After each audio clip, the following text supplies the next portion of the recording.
That's a slap in the freaking face.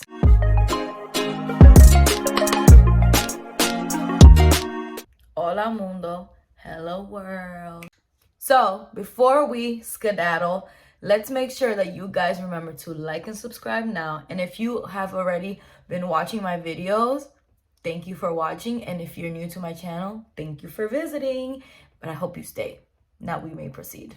For this video, I'm going to be reviewing the Operations Varsity Blues college admissions scandal documentary that's out on Netflix. Last time I checked, it was number 2.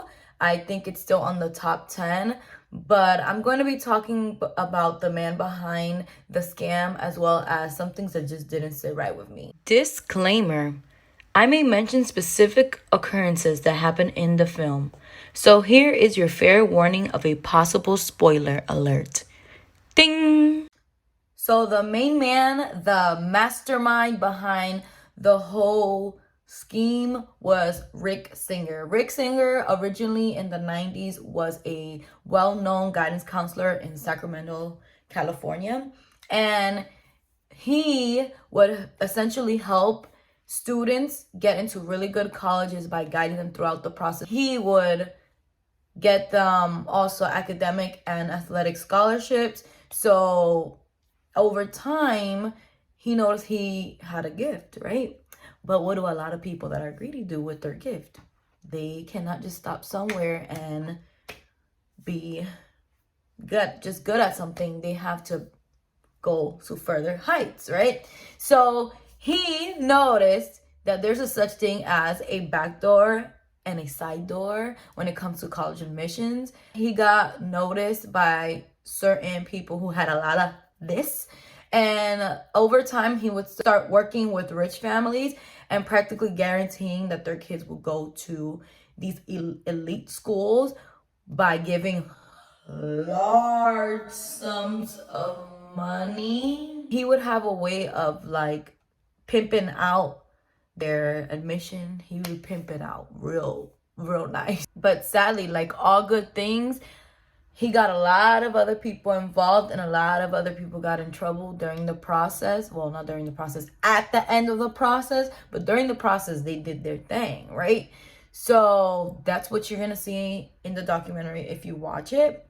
But here is the things that just didn't sit right with me. Number 1, the first thing that really didn't sit well with me was the fact that the scheme had happened for so long, and it took one person to bring down the whole operation. Like, okay.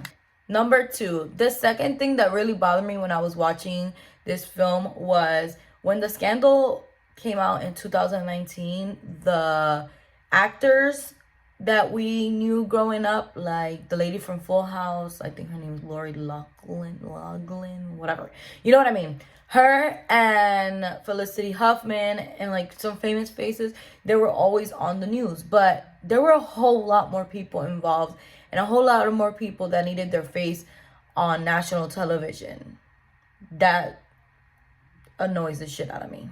Number 3, talking about the shit that really annoys me is the fact that there was a whole guy, I think his name was Mark, who was paid to take the test for kids, and they were able to do this by having these kids go without them knowing, but like go to another state or another place to take the exam, and then later on he would come in and fix the answers in order for them to get a better score. Like, how did people not notice this? Like, I remember when I took my SAT, how it was like a life or death reaction. Like, you can't do this, you can't look to the side. It was super scary to go take this test. So how these kids didn't like accidentally tell another person or it come out sooner. Number 4, the fourth thing that really irked me when I was watching this documentary was the fact that the people who did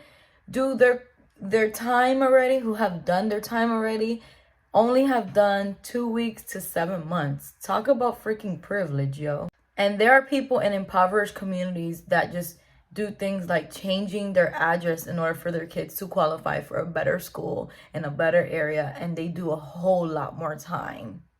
That's a slap in the freaking face. And then the fifth and final thing that really annoyed me in the documentary was the fact that all the parents that were a part of this scheme essentially have the money, the resources, the networking for their kids to have already had the opportunities that only most kids in America wouldn't want. They had the money to pay for SAT prep, ACT prep, sport uniforms, sports that are what we would call high class sports that they were pretending that they were playing. And also better schools, better books, like, and then they opted out to paying schools.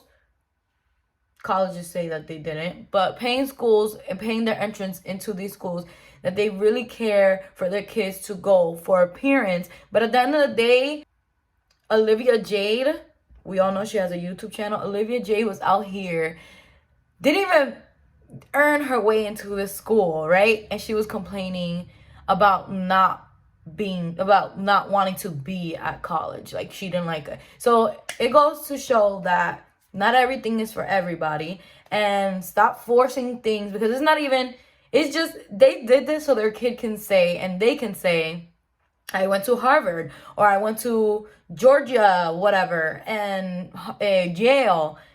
But then when they're there, it's all about motivation, baby.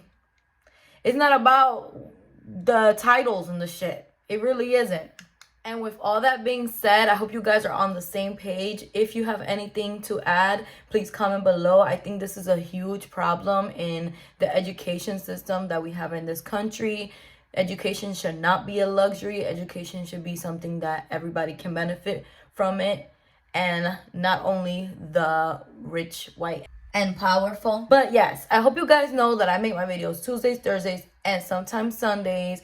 Don't forget that when you are watching my videos, supporting my channel, you are supporting this girl's dreams. Also, I hope you guys had a great day. I hope you guys are keeping safe, and don't forget, there are idiots out there. And always, always, always, peace out.